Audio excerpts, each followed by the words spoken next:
up on that story. Now, moving forward, President William Ruto has unveiled the DHOW CSD system, a central securities depository system that will enable Kenyans to purchase treasury bills and bonds on their phone. Now, the president says this will not only bring transparency to the acquisition of treasury paper, but opens the door for more Kenyans to participate in the market. Noah Kipkemboi was there and now joins us with more. Good afternoon, Noah. Well, good afternoon, Jimmy. Indeed, as you've rightly put it, transforming the way securities and government securities are traded in this country. Today was the official unveil of the DHOW system, which is very critical. And question is, I've listened to President William Ruto saying how we can democratize this space of investment and make sure that Kenyans are participating in the markets. But at this particular moment, I'm joined by the Commissioner General to the Kenya Revenue Authority, Mr. Humphrey Otanga. Thank you very much, sir, for talking to us. First of all, just looking at the technological changes that we are seeing in the public sector spaces. What do you think of today's unveil of the DHOW system, and what impact do you foresee first? Yeah, the use of technology is going to be important in democratizing the capital markets, the investment space, to allow Kenyans of every make to be able to freely and easily participate in the capital markets, in the investment space. And this is, in my view, sort of the next generation of what had been tried before, the Akiba platform. This time around, I'm sure with the lessons learned from the past, it's bigger and better, and it's going to allow a greater many Kenyans to be part of the capital markets, of the investment space. And yes, we need to use technology across board.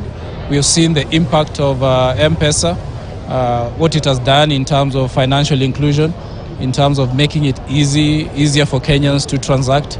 A significant percentage of our GDP is now transacted through the mobile money platforms, availability of credit, and many other transactional processes that previously were unavailable to Mwananchi.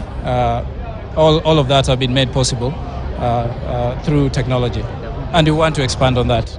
Yeah. And I know, as the taxman, as they call you, you're also leveraging on technology to sort of see you hit targets, especially for the current financial year. I know there's a lot of pressure for you to hit the targets that you're seeing. What are some of the measures that you're seeing, changes that you are bringing on board to make sure that we hit these new targets? Yeah, KRA has been at the forefront of automating its processes, and we are going to advance further in that.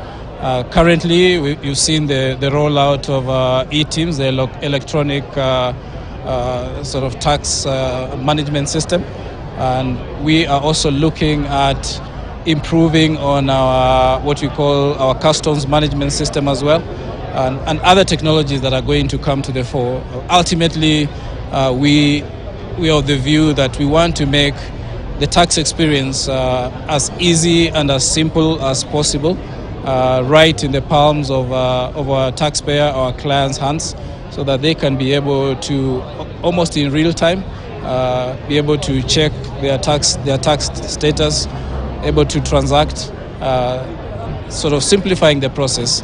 The more you simplify the process, the more you increase compliance. Yeah. Because the issue of e-Teams, there was a particular sentiment. It's a little bit invasive, especially for suppliers. Okay, you have to keep each and every inventory. And the question is, when we bring in technology, does it foster compliance, or does it force people, especially since Kenya's economy is highly informal, it further pushes people into the informal world? The objective is to make technology foster compliance, and for us to do that, we have to develop technology in collaboration, in consultation with our stakeholders. So there's going to be a consultative process to ensure that the technology that comes to the fore is developed for purposes of simplifying the process, fostering compliance, and not the contrary. Yeah. And as we finish the issue of tax, amnesty, actually, it is a good thing, because most of the times when we discuss about, KRA, we tend to focus on maybe critical issues, but there are tax amnesties that are coming on board. Maybe just help me understand what impact we are expecting these particular amnesties to have. I'd just like to echo the President's pronouncement on the tax amnesty, which is a provision that has come into effect subject to the Finance Act of 2023. So as of 1st September, going all the way to 30th June, Kenyans or taxpayers who had tax debt prior to 31st December 2022, for that tax debt, if you are able to clear your principal, you can then apply for a waiver on the penalties, interest, and fines.